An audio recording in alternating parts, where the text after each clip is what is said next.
You guys know that golf instruction, it could be any instructor with any sort of swing method or system that you hear about, but they always say, oh my gosh, it's so simple. There's only two things to remember. It's so simple that it's practically autopilot. We're going to talk about that today.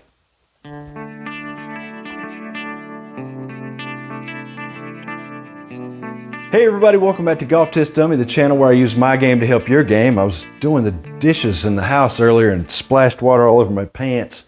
So now it looks like I wet myself. But I guess today is a day for a few apologies. I'll give you another one. Apologies for not being on course in this video. I have to make yet another stack and tilt video before I can go out on course. And there's a couple of reasons for that. Number one is just because I have not had time to get out on course. I've been way too busy. Been lots of stuff going on at work and around the house. The beginning of June is a crazy part of the month, apparently, for me.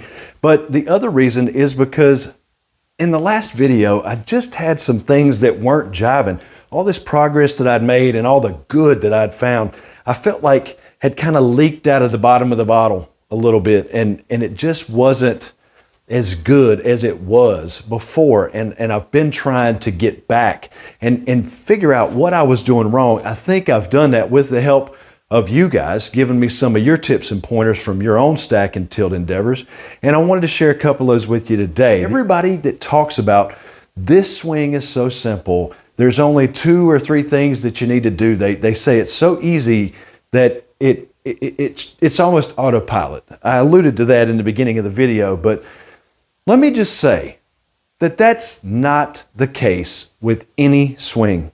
It never has been, and it never will be. There's nothing that only has 2 or 3 pieces that you need to remember.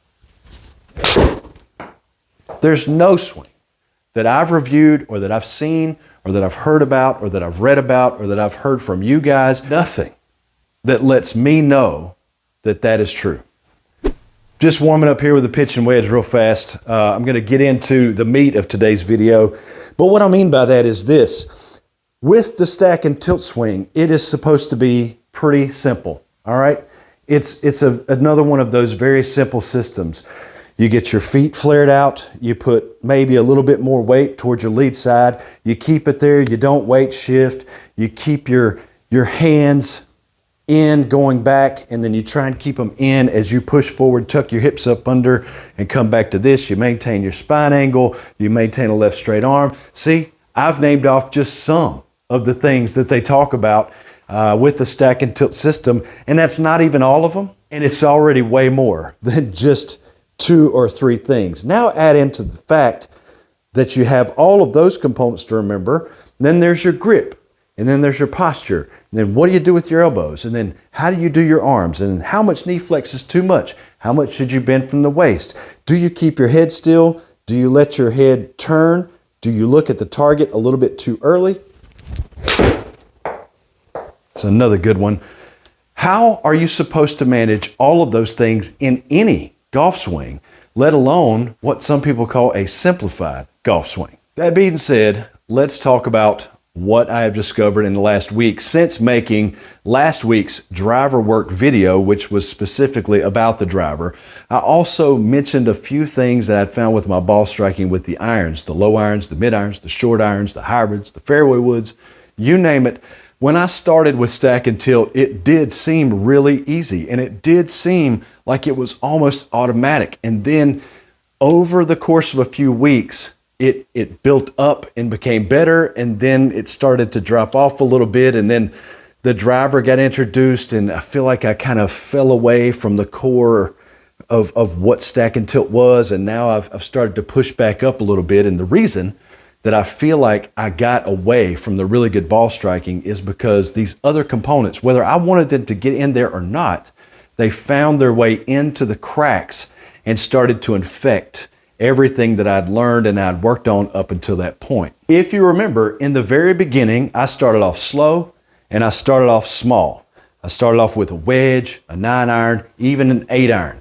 And I made slower swings and I made smaller swings where the grip basically kind of felt like it got to here on the back swing and then here on the follow through. What I would dub as a half shot feel. if you look at it on video, the grip a lot of times would get more up here, more of what you would term a full swing with an iron, right? I thought, well, if I'm hitting a 7-iron with what feels like half swings, if I feel like I get to here and then I'm here, and I can hit a 7-iron 145 to 150, imagine what could happen if I actually took a full swing.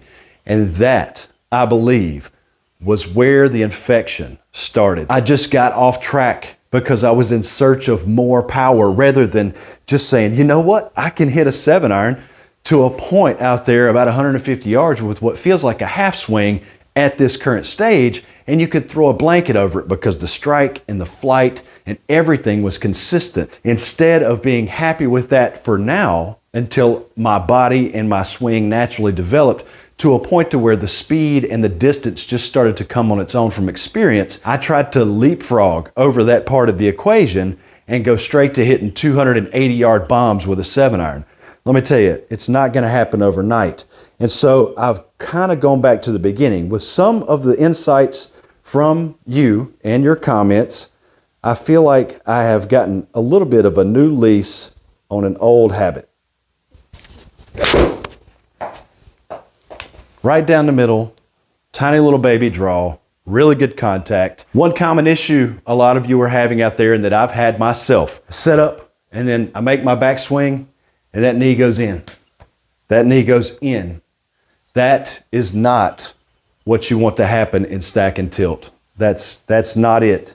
You want that knee to go more toward the ball rather than in toward this other knee. In order to try to counteract that, instead of setting up with just my feet flared, I also want to feel my knees go out a little bit of preset with that knee. My knees naturally sort of go in and then back out to my hips. I want to kind of reverse that. So I flare my feet and I go ahead and try and get that knee bending a little bit that way so that when I turn my hips, that knee automatically goes down toward the ball rather than coming in.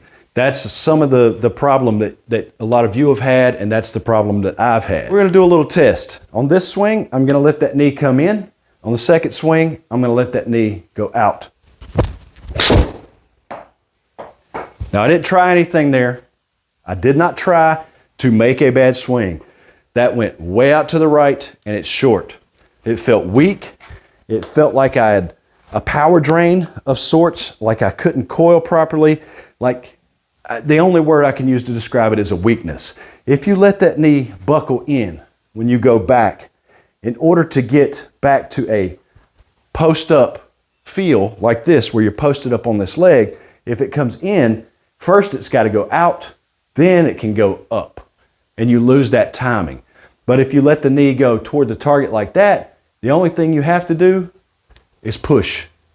Push up, and then it gives you your power and your coil. So now when I sit up with my feet flared, I'm actually going to cheat this knee out like a cowboy just a little bit because it's not my natural inclination. So let's try it again.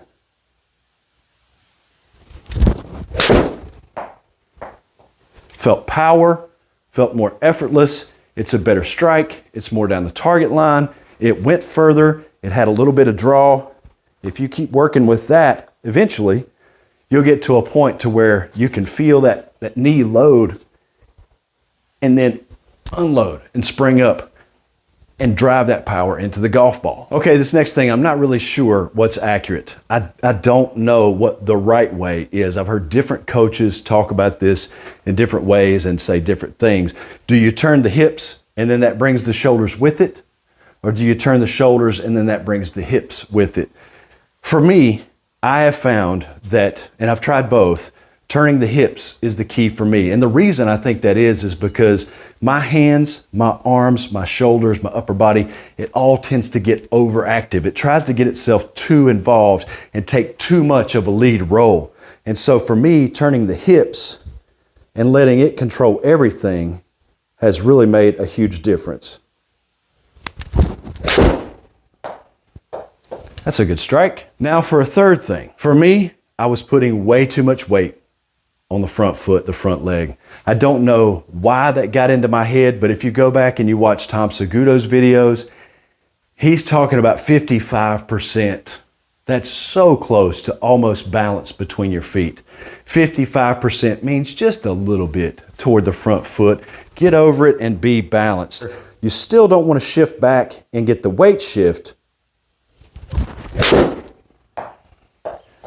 but I was putting way too much foot on the front foot. I've got 2 more, and I'm going to start with the one that I was going to finish with and leave the one that I was going to do now until the end, because I think it'll be a good preface. It'll make more sense. So we're going to do the last thing first. That thing is this. I get so trapped so often by what is supposed to be. If you get so bogged down in what somebody else looks like, you're already handicapping yourself. I'm not saying that you shouldn't constantly be trying to improve, but I would say this: if you find some consistency and you find that beacon of hope in the distance, who cares what it looks like? All right? So that's the first thing, is I'm trying to stop from fitting into somebody else's mold. And I'm just letting my perfectly imperfect imperfections be perfect. So I said all that to finish with this last little gem, this little nugget, and this has made a huge difference. And I had to say that thing first just now before this one, because how it feels and how it looks may be 2 completely different things. And that thing is this. Tom's always talking about lifting and chopping. That's 2 things. That's 2 things. And I got so focused on him talking about the chop. And I said, no, I don't do that. I don't chop. So I don't even need to listen to that part of what he's saying.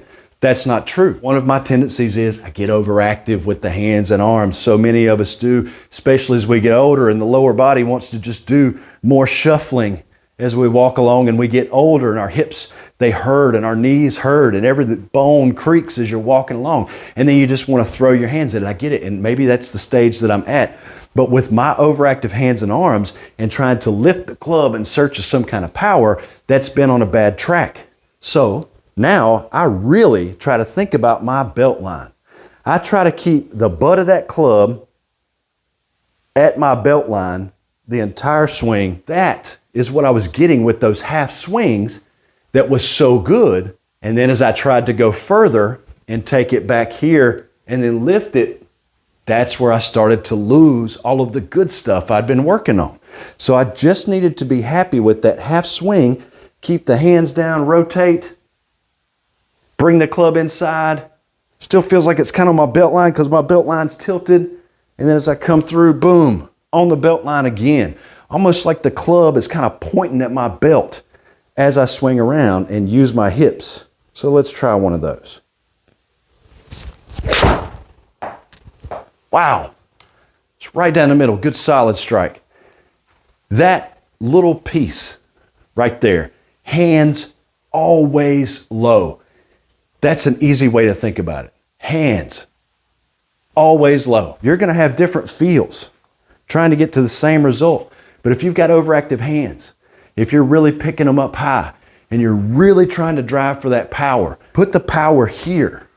Put the power here, like Gary Player says, and make that hip turn. Make that your power and leave the damn hands low and leave them alone, almost as if they're attached. And I know there's other coaches that'll be like, how powerful is this?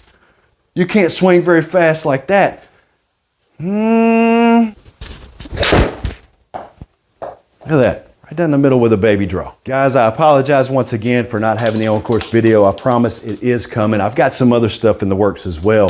Some really cool stuff. I've got a really cool product review that I'm going to be putting out after I do the on-course stack and tilt test. I do have the on-course test coming. I just have to be able to find the time and the weather to be able to film that. I will hopefully be putting that out next week, but time will tell. I don't even know if I'll be able to get to it then. I might have to sneak the product review in before that one, but it will be coming to wrap it up. I'm going to continue grinding out here, trying to get back to that good ball striking that I found before. I'm not done with stack and tilt. I think it's still got a few more surprises and tricks up its sleeve. I don't think it's a bad system. I think it's a really good sound system, and I do believe in it.